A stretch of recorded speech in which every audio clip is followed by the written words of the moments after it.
सरेआम मारा गया यूपी का माफिया डॉन अतीक अहमद, पूरे 101 केस। जाने कैसे बना था गैंगस्टर से सांसद, गैंगस्टर से राजनेता बना था अतीक अहमद। कभी यूपी में उसकी तोती बोलती थी, वह जेल में भी दरबार सजा लेता था और सरेआम लोगों को मौत के घाट उतार देता था। उस पर 101 आपराधिक मुकदमे दर्ज थे। अतीक अहमद को उसके भाई अशरफ के साथ शनिवार को सरेआम पुलिस की मौजूदगी में यूपी के प्रयागराज में उस समय गोली मारकर हत्या कर दी गई मारे गए जब उन्हें मेडिकल जांच के लिए ले जाया जा रहा था। बता दें कि अतीक अहमद और अशरफ को कोर्ट ने 5 दिनों के लिए पुलिस रिमांड की अनुमति दी थी, जिसके बाद दोनों को मेडिकल जांच के लिए ले जाया जा रहा था और दोनों को गोली मार दी गई। यूपी में खौफ का पर्याय रहे अतीक को सरेआम 3 लोगों ने 18 सेकंड में मौत की नींद सुला दिया। पुलिस ने तीनों हमलावरों को गिरफ्तार कर लिया है और उनसे पूछताछ की जा रही है। जानिए माफिया डॉन से सांसद बने अतीक के उत्थान पतन की कहानी। माफिया अतीक कैसे यूपी का कुख्यात अपराधी बना, उसके राजनीतिक रसूख का कितना असर था, संसद के सदस्य के रूप में कैसे वह राजनीति की ऊंची जगह पर पहुंचा, आज जानते हैं उससे जुड़ा सब कुछ। अतीक अहमद, जिसका जन्म 10 अगस्त 1962 को यूपी के श्रावस्ती में हुआ था, उसे पढ़ाई लिखाई से ज्यादा वास्ता नहीं था। पिता तानगा चलाते थे और उसी आमदनी से किसी तरह से परिवार की जीविका चलती थी। हाई स्कूल फेल होने के बाद उसने पढ़ाई छोड़ दी और 17 साल की उम्र में ही पहली हत्या करने के बाद उसने अपराध की दुनिया में कदम रखा था। अतीक अहमद को अपराध की दुनिया भाने लगी और 21 साल की उम्र में वह इलाहाबाद के चकिया का नामी गुंडा बन गया था और उसकी वसूली का धंधा चल निकला था। पूर्वांचल और इलाहाबाद में उसके जुर्म की कड़ियां बढ़ती गईं और वह रसूखदार बन गया। अतीक की निजी जिंदगी की बात करें तो उसकी शादी शाइस्ता परवीन से हुई थी, जो उसके जुर्म में बराबर की हकदार थी। फिलहाल वह फरार चल रही है और पुलिस ने उसके ऊपर 50,000 का इनाम रखा है।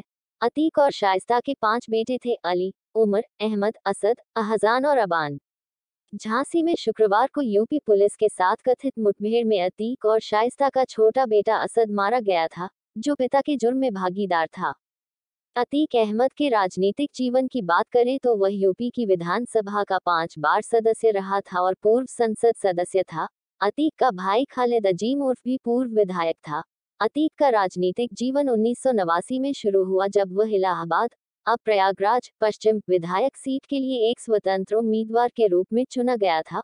उसने अगले 2 विधानसभा चुनावों में अपनी सीट बरकरार रखी थी और 1996 में माफिया राजनेता ने अपना लगातार चौथा कार्यकाल समाजवादी पार्टी के टिकट पर जीता था। 3 साल बाद उसने अपना दल कमेरावाड़ी के अध्यक्ष बनने के लिए सपा छोड़ दी थी। उसने 2002 के विधानसभा चुनाव में जीत हासिल की थी, लेकिन अगले ही साल वह सपा में लौट गया था। वह 2004 से 2009 तक यूपी के फूलपुर से 14वीं लोकसभा के लिए चुना गया था।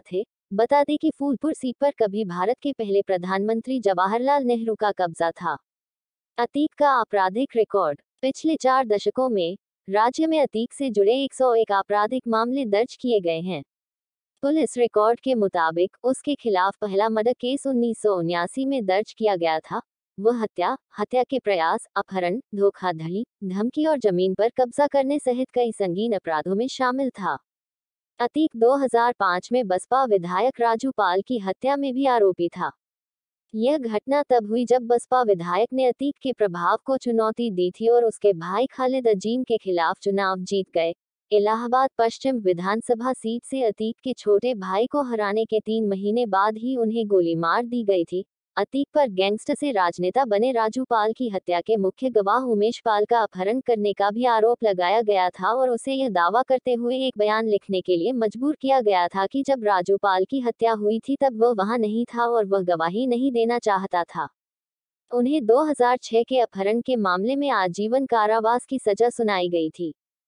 उनके पतन के शुरुआती संकेत 2016 में मिले थे, जब उनके सहयोगियों पर प्रयागराज में कॉलेज के कर्मचारियों पर हमला करने का आरोप लगाया गया था, जिन्होंने एक परीक्षा में नकल करने वाले छात्रों के खिलाफ कार्रवाई की थी। अगले साल अतीक को हिरासत में लिया गया और 2018 में राज्य से बाहर ले जाया गया था और उसे गुजरात के साबरमती जेल में रखा गया था।